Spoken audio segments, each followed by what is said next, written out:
Assalamu alaikum, rahmatullahi wa barakatuh.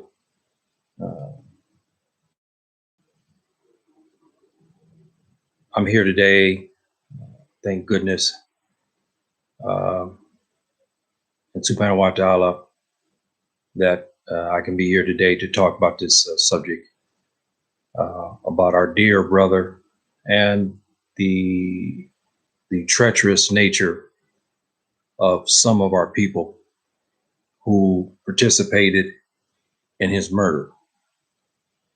And today we're talking about Malcolm X Al Hajj.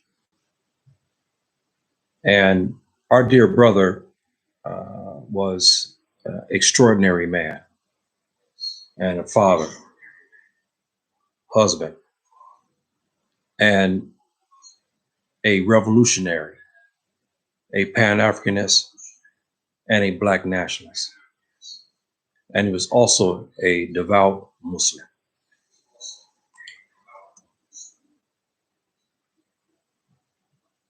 Malcolm, our brother, our dear brother, our ancestral brother, was a man that started out not as he ended up. And his history is well known, but his anniversary just passed the other day when he was murdered before his time. Subhanahu wa ta'ala called him home and he was martyred. We all know about that. And I want to take time as a Muslim, as an African American, as a historian, to pay homage and respect to our dear brother. And I'll start by saying that Malcolm, we know his history. He had humble beginnings. His father and mother, his father was a preacher. And eventually in time, when his father was murdered, again, by two criminals who murdered him, his mother, as you know, went insane. And they divvied off the children to foster homes and whatnot. So Malcolm became a street thug, a hustler, and a pimp. And he was quite good at this, to be honest. He had a reputation for it, and he was a ladies' man on top of that. And he had various names that he used, and he was into just about everything you can imagine. And finally got put into jail. And at that time, he got seasoning and guidance from another African American Muslim, and he showed him his ways. And at this time, he began to change, and he started to learn the dictionary, and he memorized all the words. And Malcolm was quite, to be honest with you, he was quite, as he began to learn, he was very well versed even in Jewish law, and he knew the Jews pretty well. And he also had the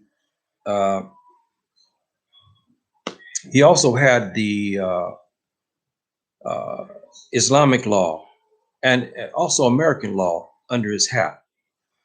And when he became famous, and as a Muslim he came out, his sermons were well known around the world. Matter of fact, we had future leaders who were training and who went to school, some working in the UN, began to go see our dear brother Malcolm and his Qutbas. They were legendary.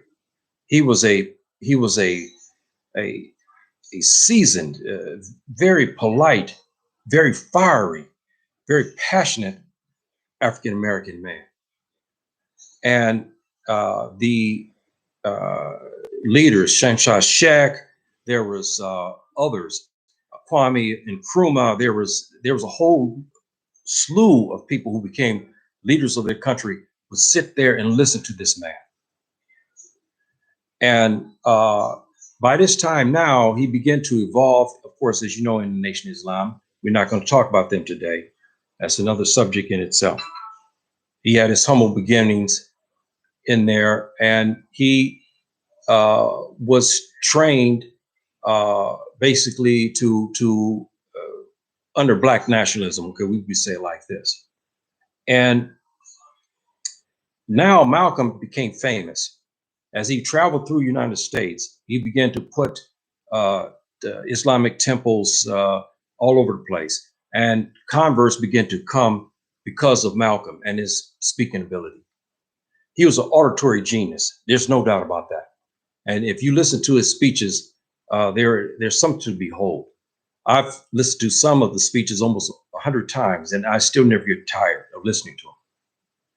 And he got to the point to where world leaders began to invite him, especially from the Muslim world and the African states. They began to invite him, and they treated him as a head of state. Now, you think about this. Here's an African-American man, where inside the United States at this time, you're talking about the 50s and the 60s, so especially the 50s, 40s and 50s. You think about this. It was rough for the African-American man. My father, I used to listen to him. I used to see how he was just beaten down by the racism.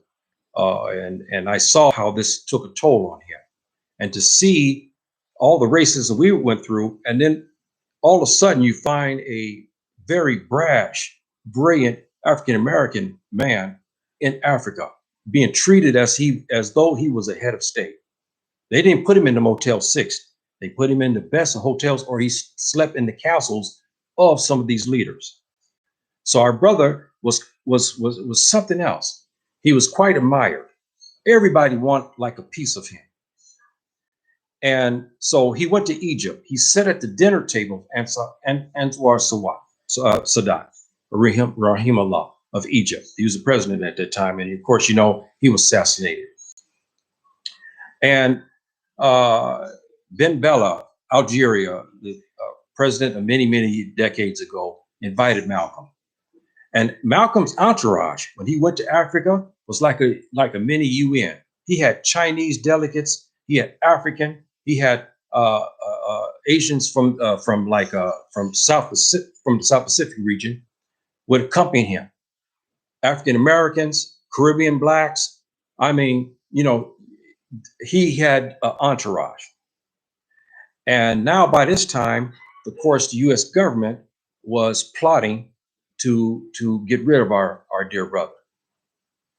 And so I will leave at this point here because we don't want to talk about his death at this time. But I want to go back to something. We have to look at, again, the genesis. The down the river Negro has always been among us, even in Africa. We look back in Africa's history.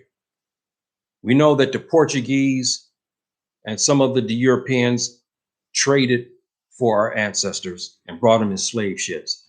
And they had to be helped by who? Down the river Negroes. And these down the river Negroes took muskets, trinkets, variety of different things from the Tubab Europeans. And they traded us off for those luxuries. And so the down the river Negro is nothing more than a house Negro or a handbone Negro, any way you want to call him, Oreo cookie, Uncle Tom. He fits all of those bills, and we've had them among us from the beginning. But not only the African Americans and the Africans had that. There's stories also of Jewish betrayal. And Jews have stories too of being betrayed by other Jews. We go back to the 7th century, 6th, 7th century, the Muslims. They had Muslims betraying Muslims, Muslims helping the Romans against the Muslims, and had many Muslims killed because of their treachery. And the law Torah and the Sharia. The Torah is the Jewish crime and punishment laws, and the Sharia is the Islamic, are mostly together in this regard about the traitor, the treacherous traitors, the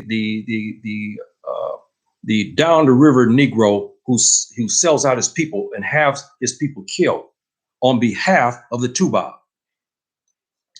And they are clear on this matter. And normally it's death, because it is like a treason of some sort.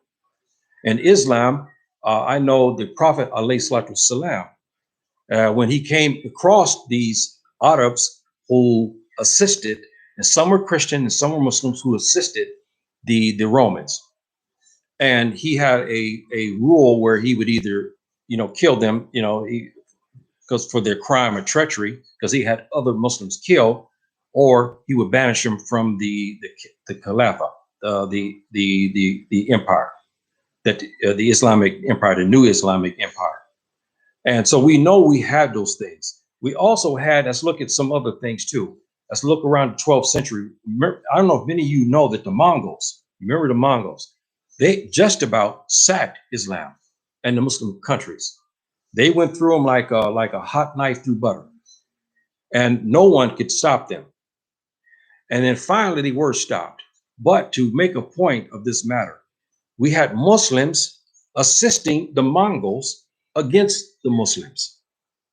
And they had Muslim scholars who helped to assist Halako in making decisions on how to kill other Muslims. So the treachery, not only among the African Americans, but also the Arabs, the Chinese, the Jews, the Polynesians, you've always had this type of treachery among people of color, melanated people, brown, black people. You've always had this. And in the case of the Mongols had slaughtered the Muslims viciously, and they had changed the Sharia to fit what they wanted.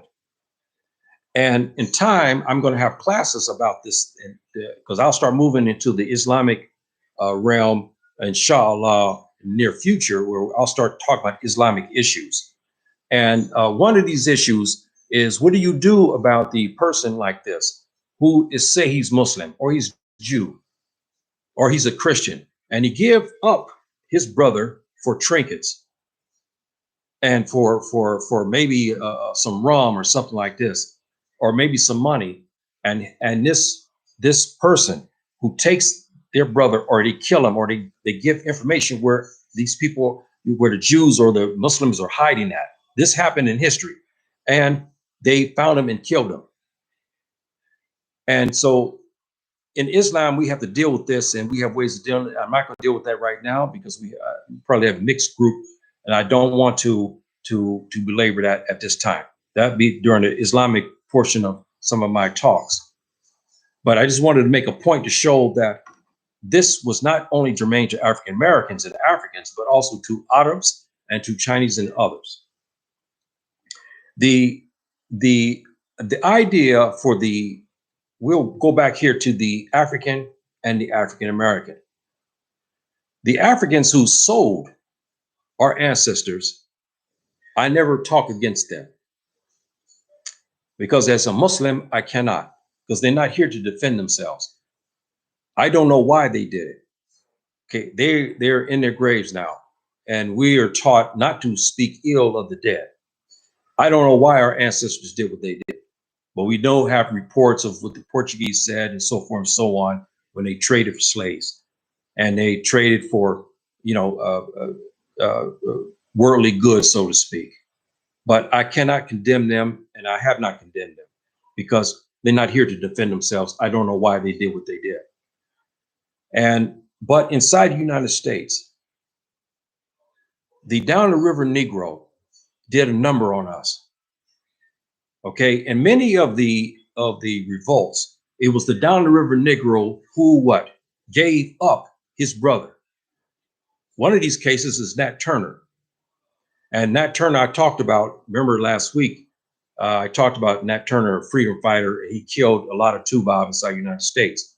Well, it's written that it was a down the river Negro, a hand bone, who went to his master and said, "Look, I know where Nat Turner is hiding because now they just about killed off all of the freedom fighters, and they couldn't find Nat Turner." And this went on for a couple of weeks. Nat Turner was deep into forest, but his hand bone Negro, okay, Cotton in Arabic, pointed out where he was at, and they got him. And you know what this reward was? A plate of victuals from the bowls of the master of the Tubab, and a buttered biscuit. Yes, a buttered biscuit. Victuals and a buttered biscuit. And he had his brother killed for that. So this hand bone, this Oreo cookie, this traitor, has been among us from the beginning. And inside the United States, we still have them today. We know that. And they should be condemned for who they are and what they are. Now, some will say, I will get to the modern times in a little bit here. Some will say, look, yeah, you're harsh. Some did it for so-and-so reasons. Okay, yes. But we're taught as Muslims that the risk, meaning your livelihood, comes from subhanahu wa ta'ala. It doesn't come from the Tubab. The Tubab doesn't give you that. See, this is from subhanahu wa ta'ala. And so the Hambone, who not only did this to his brothers there in the United States, let's go back to South America. Now, I don't know if many of you understand the Brazilian history. It is very interesting as well. It was a brutal slavery system as well there. And the Africans there suffered greatly. But many of them broke away, especially the Muslims. And they began to have wars in the Bahia region. And they came mostly Nigerian Muslims who were taken as slaves. They began to escape plantations and they formed colonies, I guess the word for it, and they began to fight. And there was treaties between them. But as the Portuguese got the upper hand, they always relied on the handbone Negro, the down the river Negro, to help them, to assist them. And they did. And the reason why they lost is because of the treachery of the handbone Negro, the down the river Negro. And we also have down the river Negresses as well. These are the women who also assist the enemy, the Tubab, against their people. And this has always been among us. I talk about it because it's related to our dear brother, our ancestral brother, Malcolm X Al Hajj. Okay? And it's related. As we move back look into now the West Indies, the favorite story I love is Toussaint Overture of Haiti, who defeated Napoleon when Napoleon came. And they defeated him. But in time, as you know, as the empire, as they begin to weaken, you always have people assisting. And we had some of the Haitians at that time assisting French to get the upper hand, to get worldly goods. And so as we move back into the United States, we have revolts. And I don't know if many of you understand something. Do you know that from the 1820s to about the 1840s, do you know that the Indians and Africans, I'm talking about escaped African slaves, do you know they had wars with the United States? I don't know if many of you know that. They're in the history books. They call them the Black and Indian Wars. You should read that history. Very interesting. And they fought some bloody battles. Indians and African American ex-slaves who escaped, some were freemen, joined together and they fought. Andrew Jackson fought them. And they called it the Black and Indian Wars. And this went on for a while until they were finally defeated. This is part of history perhaps many of you do not know, but the Indians and Blacks did have some coalitions. They did. And they fought alongside with one another. And that's an interesting scenario. You think about it today, with the race relations as it is, but this actually happened.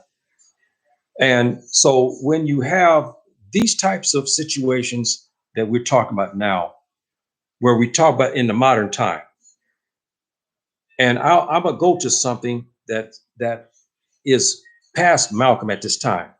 We look at modern times today, we have the handbone Oreo cookie, okay, the down the river Negro and Negress, who assisting the two Bobs in the American government against African Americans today and against the Muslims.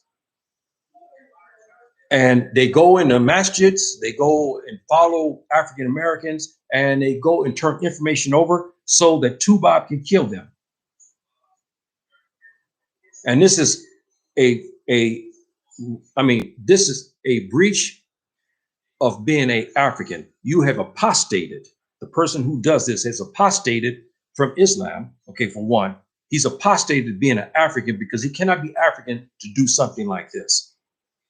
And in modern times too, we can't talk about what happened in Africa, but we can talk about inside the United States. Out of all the vile jobs that you can take, even cleaning the toilet or cleaning a septic tank is better than going in and working with the Tuba to assist him against your brother in LA or Baltimore or any other place where a lot of brothers are at. And then come even to Africa to work against other Africans and get money for it and work under the leadership of the Tuba, who hates the African American, especially the African American Muslim. They don't like us at all, period. And to assist them is beyond belief. And so, my dear brothers and sisters, I talk about this because it's something that it has to be talked about. Now, with the current climate today, I know there's many African Americans who are very, very afraid, and I don't blame them because of the long reach of the government. I understand that too, and they're afraid to talk, and they're afraid to maybe even get involved in something like this, maybe even afraid to even listen to me talk. But I have to remind you something, my dear brothers and sisters who do feel this way.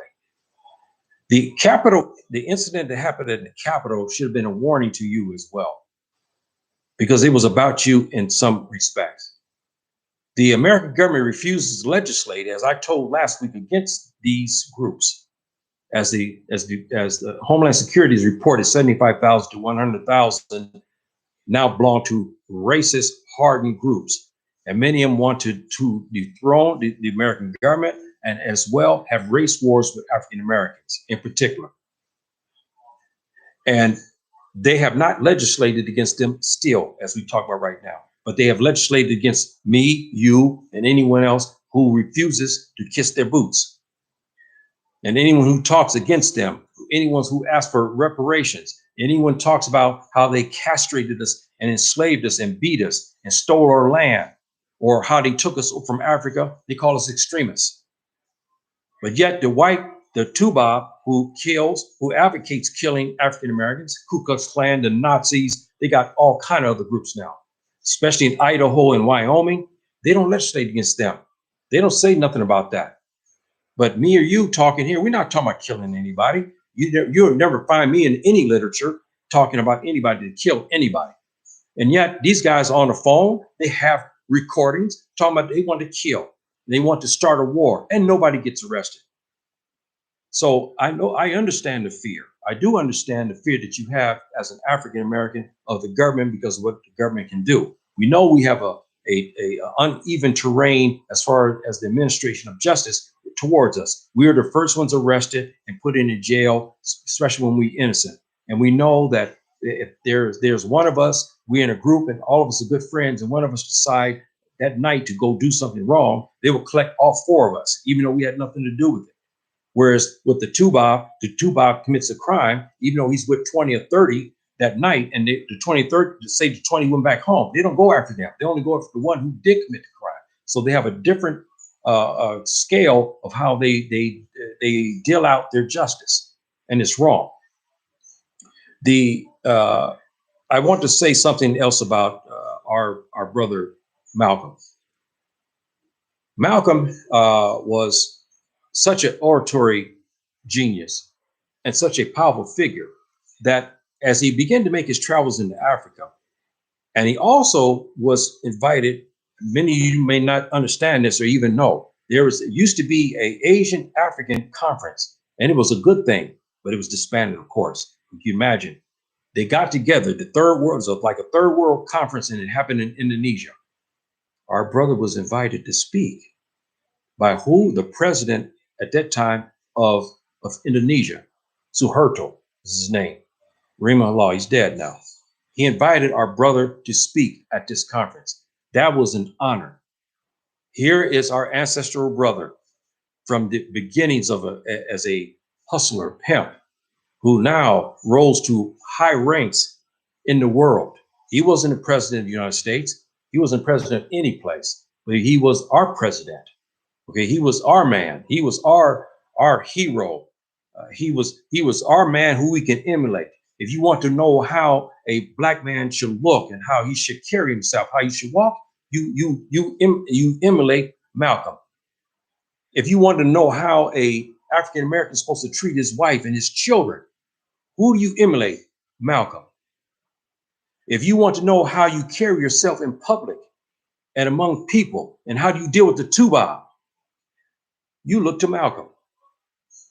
When you want to understand the American system and understand the American words that are hard still for us as African Americans, we still don't have the vocabulary that most of the Tubab have because it's this language. But if you want to see how African American has mastered that, you go to Malcolm. That's how much influence he had. And so Malcolm was, again, now coming back and forth, and he went back to Africa. And the African governments, heads of state, decided they wanted to make Malcolm the head of the old, what they call the OAU, the Organized African States. I forgot, OS, I can't remember the name of it now, but it was the old African Union. Now you think about this. Here's an African American. He doesn't live in Africa, but they considered to make him president of the African Union. That's right. This is our brother. They held him in that esteem. They were impressed with him because they knew of his Pan-Africanism and how brilliant he was. And they knew he had no one fear in his blood for the Tuba. And he also had his dealings with the Jews as well. And he knew them like the back of the hand. As one scholar, Islamic scholar, talked about it. He said, if you want to understand the Jewish ways and means, how they are, you go study Malcolm. This is a scholar. This is a scholar who said this about our brother Malcolm. He was that verse that he understood the Jewish, how they thought, because he studied.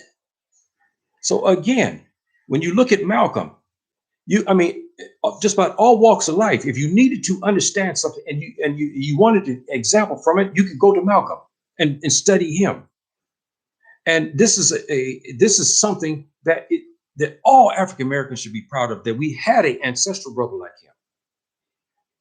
Now we start to get to the point he left the nation of Islam, and everybody probably understand the story what has happened here. He found some things, some irregularities with Elijah Muhammad, who's passed on now. We're not here to defame him, and I would never do that. And they had their squabbles and so forth, and so he split with the nation and began to branch off into universal Islam, the right Islam. And now the American government began to plot to kill him. And so when he went to Africa, he was sitting at the table of Sadat, and Sadat fed him. They were eating, and someone had poisoned the food. The Tubab in Africa has a ungodly hold over the Africans, the African states. I mean, it's ungodly. And how they reached to get all the way into President Sadat's house, and a traitor in there poisoned the food and almost killed Malcolm, almost killed him. And they had to reach to do this to kill him there in Africa. Now he was coming back through Europe. He stopped in France. France would not let him embark off the plane because they knew the plots to kill him, and they did not want Malcolm to be killed in France because they were afraid that the Africans and in Western Europe would be rioting and so forth, and they would think that the French government has something to do with it. And they've already had a difficult situation because now you got to remember something: the Africans flooded France. I mean, especially after World War II, there, Africans from many of the Francophone states began to migrate over into France. So France was smart. They said, no, you stay on the plane, because they were afraid he would get assassinated there and they would have a bloody mess on their hands. And so now Malcolm was coming back. He came back. And the US government and the local police, we say FBI and we say New York PD, began to plot. And so at this time, they began to hire African Americans just for the sole purpose of what we talked about. And again, we call them for what they are. I don't call them African Americans, because a man who went to go and have our brother assassinated to assist the Tubab to have him assassinated is not African American. He is not an African. He's a hand bone. He's a down the river Negro. He's an Oreo cookie, and he's a butter biscuit. That's what he is for what he had done. Now, the case at hand. We have a letter from one of these men who was hired to help to assassinate our brother Malcolm. And he told his story, and many of you may have heard what has happened. He had wrote a letter, and all these years it eat him up alive. And he gave it to his cousin and told he did not want his cousin to open it up until his death. Now he died here a couple of days back.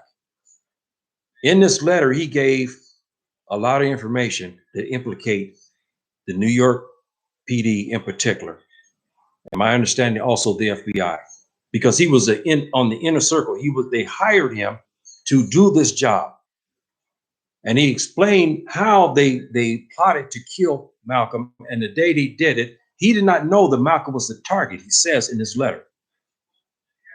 He did not know it was him. He knew it was somebody, but he didn't know it was Malcolm.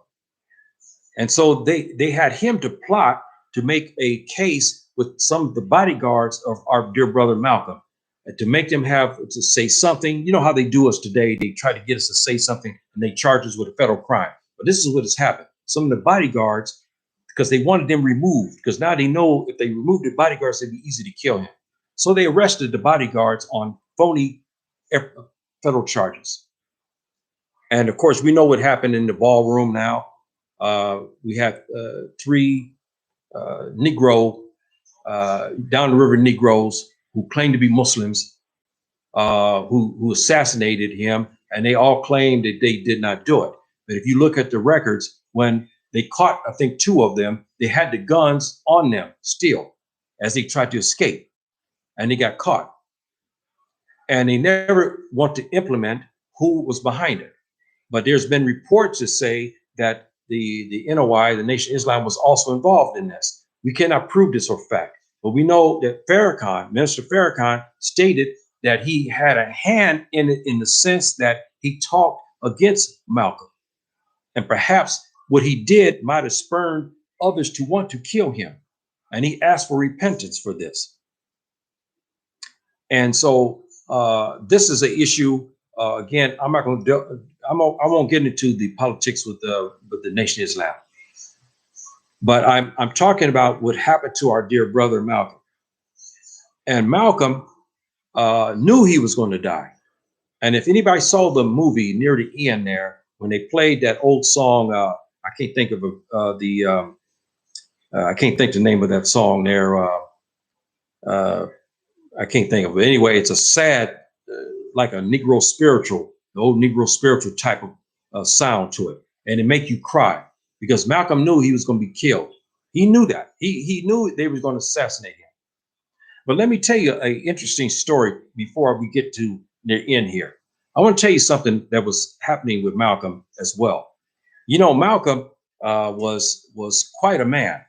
The gangsters, now you think about this, you know, gangsters are hardened, okay, you know that.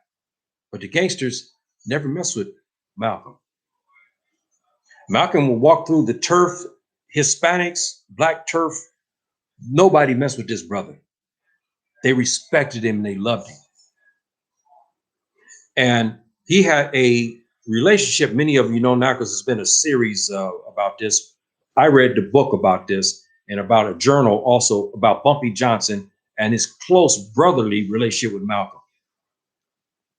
And I'm not here to talk about Bumpy Johnson as well because we know what he was.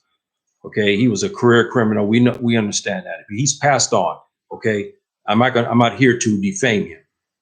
He was close with Malcolm, and he actually gave him some protection.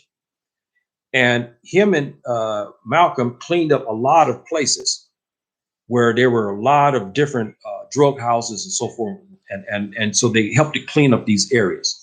But here's one interesting fact: when Malcolm was close to getting out from the Nation of Islam, you know, they shot through his window at his house. They began to call and threaten. He had to carry a gun with him. At this time, Bumpy Johnson was also out there on the streets watching to see who was going to come after Malcolm because he was going to go to war with them. He was close to his brother. He loved his brother. They used to converse many times. They talked about many issues. And here you had a career criminal, okay, a gangster, a big time gangster. Anybody know the story of Bumpy Johnson and his crew, you know, and how they ran with the mafias and how they fought with the mafias and so forth and so on. Everybody knows their story. But him and Malcolm was close. And so they were going around trying to protect Malcolm, but they couldn't do it because Malcolm, they knew they couldn't get him at his house. So they decided to get him at the ballroom. Now, at this time too, Bumpy Johnson, after he heard about the incident, he had got gangsters to get together and they were going to go at war with Nation Islam. Now, can you see this? You have African Americans, you have the criminal elements, organizations here, okay, linked in with mafias and so forth and so on. They were going to fight and try to eradicate the National Islam because they think that they had our dear brother Malcolm killed for it. This is an interesting fact. And anybody read this history, it brings you to tears when you think about our dear brother. And, you know, we could have learned more from him. I was a little boy. And so we're left with reading the books and excerpts and what world leaders had to say about him, African leaders, Muslim leaders, Asian leaders, what they had to say about our dear brother Malcolm. And this union between our dear brother Malcolm and Bumpy Johnson was something in itself. And I cringe because I think what would happen if they would have had a war. You had the gangster, black gangster underworld, and perhaps some of the Hispanics who loved Malcolm as well. Okay, the Puerto Ricans in particular and Dominicans, okay, because some of them began to come to Islam as well, and they knew Malcolm. And you got to remember something: the Dominicans and the Puerto Ricans, we know them to be black folks. Okay, I don't care if they speak Spanish or not, but we know about their grandpappy. We know their grandpappy. We know their DNA. We know they're black people because they came off the same ships. But their slave master, the Tubab slave master, was Spanish. That's the difference between us and them. Is our slave masters were British, you know, Europeans, and then the other ones are Spanish. We know that. But the Dominicans and the Puerto Ricans are, as far as I'm concerned, and most African Americans, we regard them as black people. So they had them. So I would think those elements as well would have went to war with Nation Islam. That'd have been a bloody situation. But something stopped it, and alhamdulillah, they did not have this war. And so today, this man, and I don't even want to mention his name. You can pull up the story. It's a sad letter, and he admit his mistakes and how he paid for it in the worldly life. He lived not good. And let's talk about something else too about this. Do you remember there was a FBI agent who was undercover? And I forgot his name. I wonder whatever happened to him. He just disappeared after Malcolm's murder. He was there. He came there and he you know, and there's been reports about, they said he helped to push Malcolm along so he can die quicker. But I don't know if those reports are true or not. But he came there. He was there. He's supposed to be one of the bodyguards. And of course, he I don't know what happened to him. It seemed like he disappeared. And him too. I don't call you. Notice I didn't say he was African American. I'm not going to call him African American. He was not an African American. He was a handbone down the river Negro, and he was there to not to protect Malcolm, but to help to assist to have Malcolm killed. And so I have no love lost for either one of these two men who assisted. I have some feelings in some ways for our dear brother who wrote the letter, who now have made, he's not a Muslim, but he was kind of like making some type of forgiveness for what he had done and how he regretted what he had did to, and he regarded Malcolm as a good man. But he said he did not know that it was him who was being targeted. And he was remorseful for the rest of his life over it, and he died in a state, I'm assuming, according to his uncle, to his cousin, in a sad state, that he was still remorsed for what he had done. And so, my dear brothers and sisters, when we talk about cases like this, and we talk about our brothers and sisters who aid the Tubab against your brother, we have to call them for what they are. And we have to talk about them. And we have to educate our children and our grandchildren. Don't go to assist the Tubab against the Samoans or against the Tongans or against the Dominicans or the Puerto Ricans or the Mexicans or the African Americans or the Ghanaian or the Indian or the Pakistani. Anybody who's melanated, you don't go to assist the Tubab against anybody, because the Tubab will turn you in. And we've seen this time and time again. What has happened with African Americans who went to assist them in something, and what they do, they turn their back on them. Look what they did in Pakistan, and look what they did in Afghanistan. Look what happened there. These guys helped them to go after the Taliban, and they turned their back on them and even gave some information up to them so they can go to kill some of them. And many of the interpreters were killed because of the information that the Tubab gave after they assisted them those years. And others, they were promised to have green cards and citizenship for coming and asylum, and they turned it back on them and got on the planes and left them there to fend for themselves. There's one book of one doctor who did this, and he was running for his life. I think they finally got him and killed him. So we have to be very careful, my dear brothers and sisters, when we do such a thing. We have to be very careful. And yes, when that smooth talking pencil neck Tubab comes to you and he offers you a house, he offers you some money, he offers you a Mercedes Benz, he offers you a buttered biscuit with some fried chicken and some rice with it at your dinner table, you don't take it from him, because he's gonna sell your soul to the devil. And then after he uses you, he's gonna walk away from you and then leave you, fend for yourself. And you know the code in the hood. We all know that. We're black folks, okay? We African Americans. We know the code in the hood. If you go to assist even another gang, we know what happens here, okay? We know what happens. And how many of the cases we have of police where the brothers go to assist, and then the Tubab cop goes and drop the brother in front of another gang and look, this is what you doing here. Oh yeah, Yahya. Guess what? He helped us last night. Oh, he's a good man. And then they go in and they give you up. Why you want to work with a man like this? Who would want to work with some man like this? We had 400 years of their treachery. 400 years. Okay, so why we want to go and assist them in anything? Now I know I hear we're talking about modern times. I hear this all the time now. African Americans go to assist the Tubab, the Muslims, against the Muslims. He said, well, look, the companies, the Fortune 500 companies don't want to hire me. Albertsons, food chain, Kmart, nobody wants to hire me. And so the Tubab came to me and gave me a job, and I'm putting food on the table. Do you know, in Islam, that money that you're getting from that Tubab to do this is worthless. There's no blessing in it. There's nothing in it.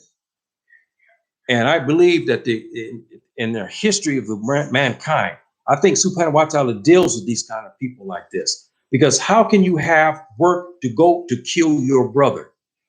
I don't care how mad you get. How can you go to assist an enemy to go kill your brother? You cannot do this.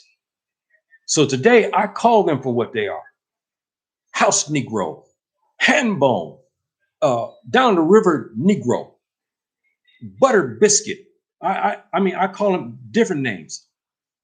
And nobody among us should be treating them with any honor or respect after they have turned in a brother in LA to the tuba. Now, let's go back to something here. Now, we're not talking about the gangster, okay? The gangster rides through your block and he shoot up the whole block and he kills kids and everything else. He just randomly, AK-47 everywhere and do a drive-by. No, this brother, that's another story in itself too. And those who know me, how I feel about the gangster, I have nothing for them. They ain't nothing. They're worse than Uncle Tom's. I have nothing. They're genocidal racists themselves. And the white policemen love them because they do the work for them. So those guys like this who go and kill our children and go kill our sons, hey, you do what you have to do to protect your community. Because they go up there and spray the whole block, and they don't care who they kill, and they kill children and stuff like that. They're just like the house Negro, okay, as far as I'm concerned. So I have no love for them. Now, I go back again. Many of them were bad on the street, but they went inside the prison and they got a hold of an elder brother or a Muslim or imam of some sort, and they come out Muslims. They became Muslims. Isn't that something? And their whole life has changed. Here you had a hardened gangster who would go and he was killing his brother out in the street. He was slanging dope. He was treating his sister like dirt. He was fornicating, leaving children all over the place.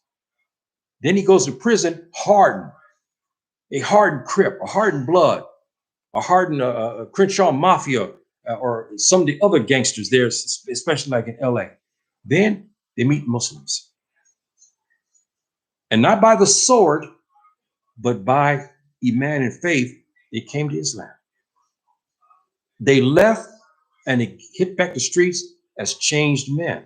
So those men like this, we don't hold their past. Why? Because when they take, in our religion, you take the Shahadatain and you become a Muslim, what before it is erased. So if you were a gangster, you killed 20 men. When you take your Shahadatain, meaning your testament to become a Muslim, that is erased. But that's another story in itself, but I had to put that in there. Back to our topic at hand, and I'll end this pretty soon, my dear brothers and sisters, because this is a weekday and I know some of you still working and so forth, and I appreciate you, and I will acknowledge you here in a few minutes. Our brother Malcolm has to be celebrated. We can't forget him. And, I think about Mandela, and what he said. He's passed on, as you know, he always referred to him as Brother Malcolm. And he revered him. And he taught about Malcolm in South Africa because he did not want the South Africans to not know about our ancestral brother. This is an honor. You talking about Mandela, okay, freedom fighter deluxe in South Africa, became the president of South Africa. And you know how he suffered. He was a powerful man and a well-rounded man, but he had reverence for Malcolm. He called him Brother Malcolm. This is Mandela. He called him Brother Malcolm. Our brother had that much pull and power. He was revered and loved. He wasn't feared. Here's the thing. The only people who feared him was the Tuba. But us, we didn't. We loved him. The Tuba feared him. And because of the power of Malcolm, because of his grace, his manliness, his Africanness, his African fervor, his words, his oratory genius, his style, his persona, they made unofficial laws in Africa to stop influential blacks to come. This is why they tried to kill me, my dear brothers and sisters.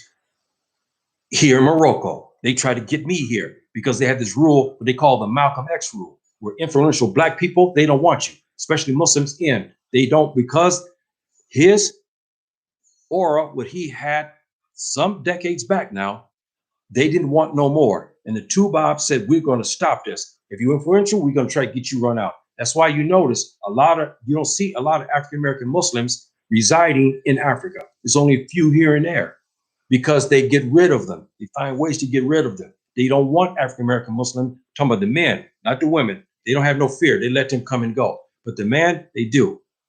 This is why you notice something. And let me change the subject just real quick on this. Have you noticed something on YouTube? We have our sisters who are on YouTube. Their feeds are never destroyed. Have you noticed that? They just they have 5, 6, 7, 8 hours, perfect streaming. But I see our brother here, Saeed. He can tell you, me and him laugh about it, and we call them our friends. Every time we have something, they go through a whole bunch of stuff to disrupt us. And other prominent African Americans as well, who have programs that are reaching and bringing the African Americans together. They start to destroy our feeds. And this is the enemy that we have to deal with. And so, my dear brothers and sisters, I'm hoping today that I touch your heart about our brother Malcolm. I mean, I could spend a week talking about Malcolm because he's one of my favorite heroes. And I love this man. How many times I shed tears talking about this man.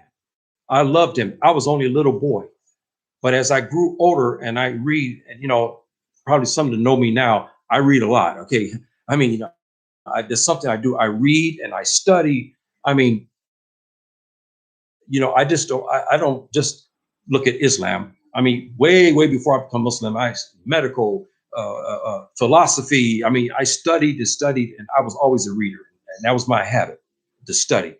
And our brother can't be forgotten. And you should read about him.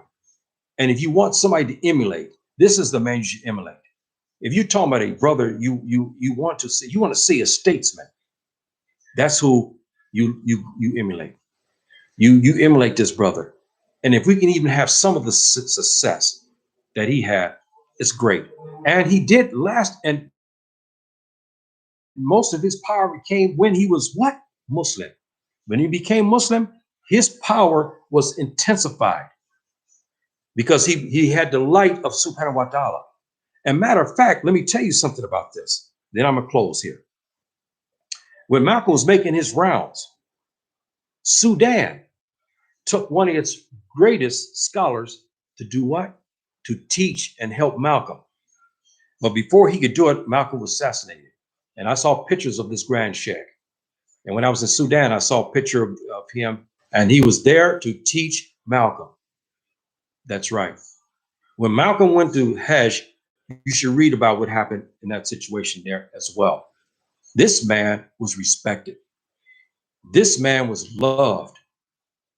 And when you can get people from various backgrounds, Suharto over there in Indonesia, the old president, loved him, invited him again to the Third World Conferences, Black and Asian and Black Conference that happened many, many decades ago. I wish we could still institute that.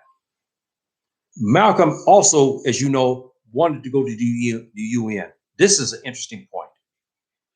Our brother was that powerful. He gave speeches, he wrote documents, and he wanted to do a complaint in the UN against the Tubaab American government for genocide against our ancestors. That's right. He wanted to do this. And of course, before he could even do that, he was assassinated. And so our dear brothers and sisters, we leave our brother and he's now sitting in the grave. He was martyred. And we have to think about him. And we should put him in, I'm talking literally, I'm talking about the Muslims here, in your prayers.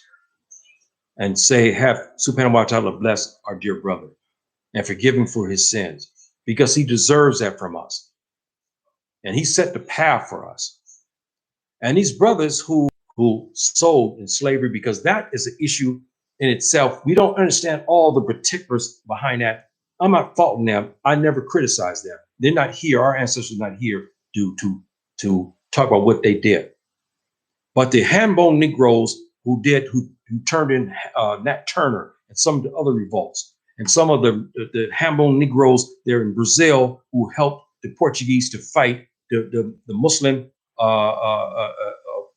freedom fighters and stuff like this, and they fought them for decades. They helped them to defeat the Muslims in Brazil, the escaped slaves of Brazil. So we've always had this, as I explained before.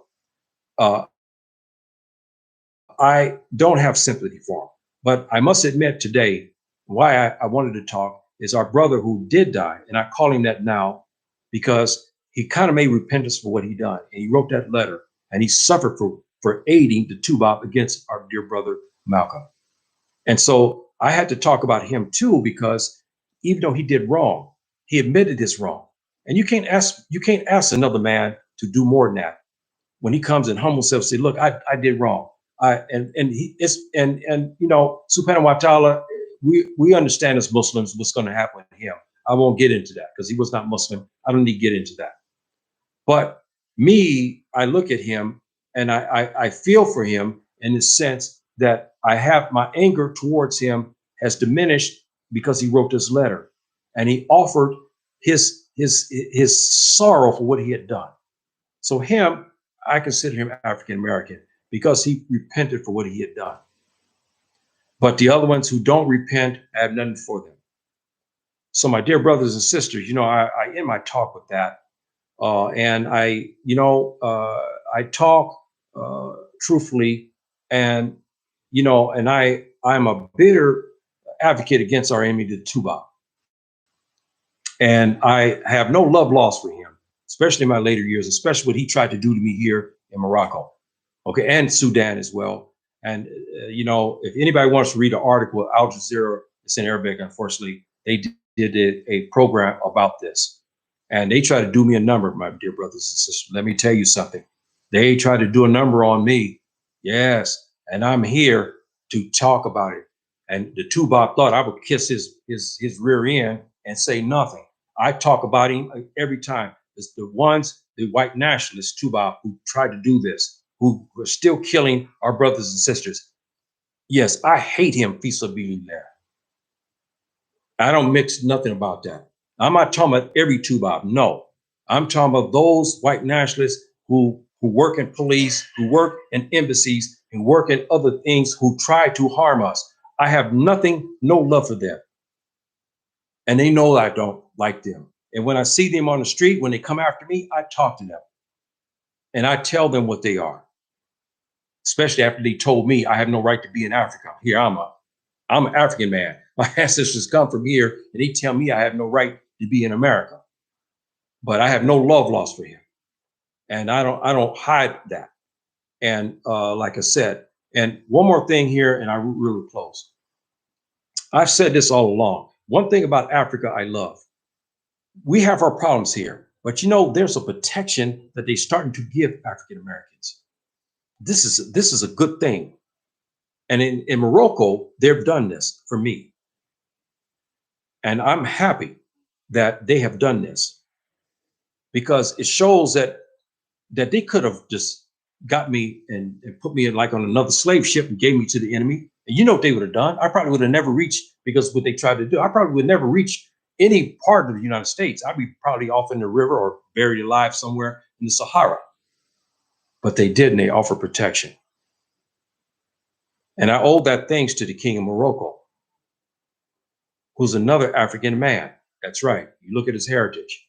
And you see the picture that I showed here. If you look at the pictures of around between the 14th century to 17th century, if you notice many of the African leaders, they kind of look like me. And how could this Tubob say I have no right to be here when I have ancestors? I look like my ancestors. And they say I have no right to be here in Africa. Can you believe that? And I look like many of these, especially the Moroccan kings.